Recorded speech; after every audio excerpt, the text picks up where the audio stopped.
Welcome back to another episode of Rock Boys Football. The Oklahoma Sooners, Brent Venables, lands another massive commitment coming out of the transfer portal, and former Washington offensive guard Geirean Hatchett. And for the Oklahoma fans that have been rocking with the fellas for the last couple of weeks, this was the position that we've been kind of banging the table for, to bring in experienced bodies in on this offensive line. And a guy like Geirean Hatchett really checks off those boxes and what you were looking for. And you suddenly kind of look at this Oklahoma offensive line. And I mean, 4 weeks ago, we were talking about this being a massive concern heading into 2024. They land guys like Spencer Brown, Michael Tarkin, Fabici Nwabu from North Texas. And you suddenly feel better about the depth and competition and what this offensive line is going to look like in 2024. Want to get into Geirean Hatchett, talk a little bit about what I've seen from the film on him and during his time at Washington, and then talk about how this offensive line is shaking out for Oklahoma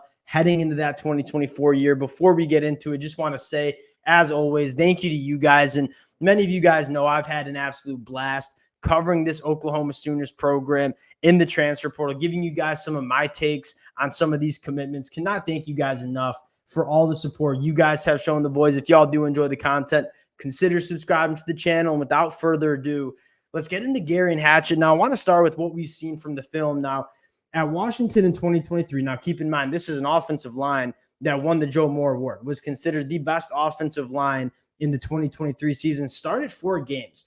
And it was when you turn on the film, for a guy like Geirean Hatchett, I watched 2 games. One, Arizona, I thought he looked phenomenal. And the thing that stands out to me the most is Geirean Hatchett is a guy that you can tell has a lot of experience, has been around the college football landscape for a long time, right? When it comes to giving off and playing and picking up stunts, picking up blitzes from the linebackers in those A and B gaps. He's very comfortable with that kind of stuff. And that's what you're looking for Oklahoma in 2024, because it is going to be a very green offensive line. You have a lot of young talent, but they haven't played a ton because you're kind of replacing most of your starting guys up front from last year. Grabbing a guy like Geirean Hatchett, and the thing that stood out to me the most was he is a guy that you can rely on. Now, is he going to come in and be an All-American for the Oklahoma Sooners?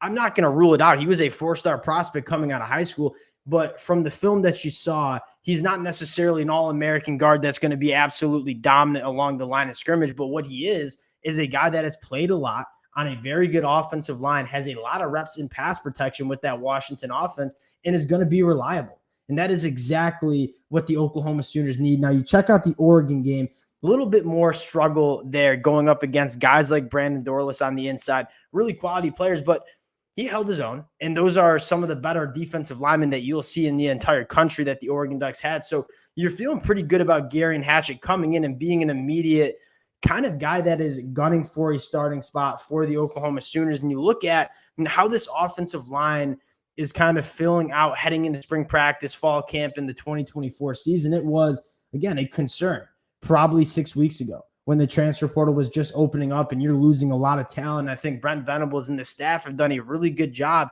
getting bodies, but not just bodies, guys that have played a lot at the college football level, guys who are plug-and-play guys. You feel good about Eddie Pierre-Louis and Eugene Brooks and Daniel Akinkumi coming in, but you don't want to rely on guys who are in their first and second year of college football to come in and be day one starters.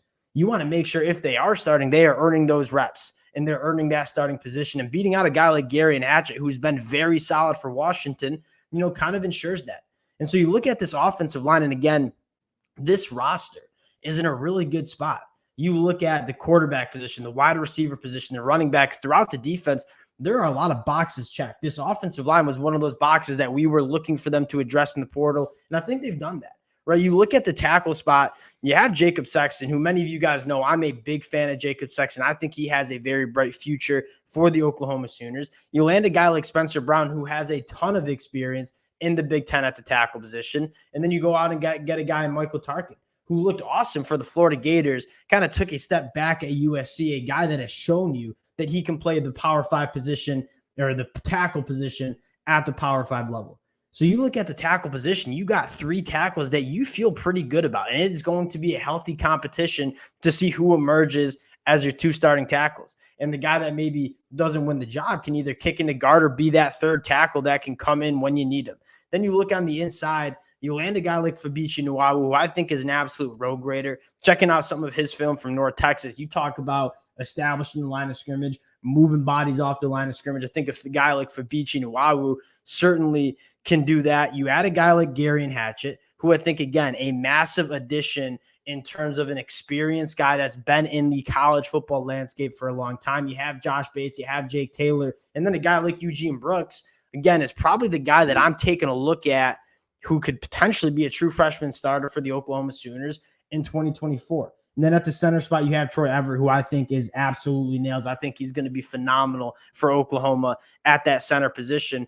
The numbers are getting better. And I think that's what you're looking for. You look at the best offensive lines and why those offensive lines are so good. I think Michigan is one of the best examples.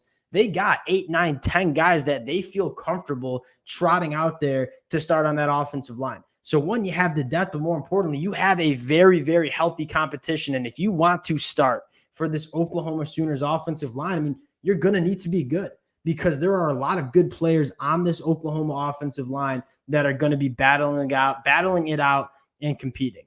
And so you look at this Oklahoma roster, I think Brent Venables kind of played the transfer portal exactly like you should. He took a look at this depth chart and said, hey, where are the positions that we could afford to get a little bit better? And I think the offensive line was probably that one that was highlighted the most. And you take a look, adding guys like Michael Tarkin and Fabici Nuawu and all the way down to Spencer Brown. This is not a huge transfer portal class. We kind of said at the start, this wasn't going to be a huge transfer portal class because Oklahoma has done their job, on the high school recruiting trail. They don't need to take 25 transfers because this is already a very, very healthy roster. But they did need to address the offensive line. Thought they did exactly that in the transfer portal. Really, really nice get in terms of Geirean Hatchett, a guy that I certainly could see starting for the Oklahoma Sooners in 2024, and that's hard to do.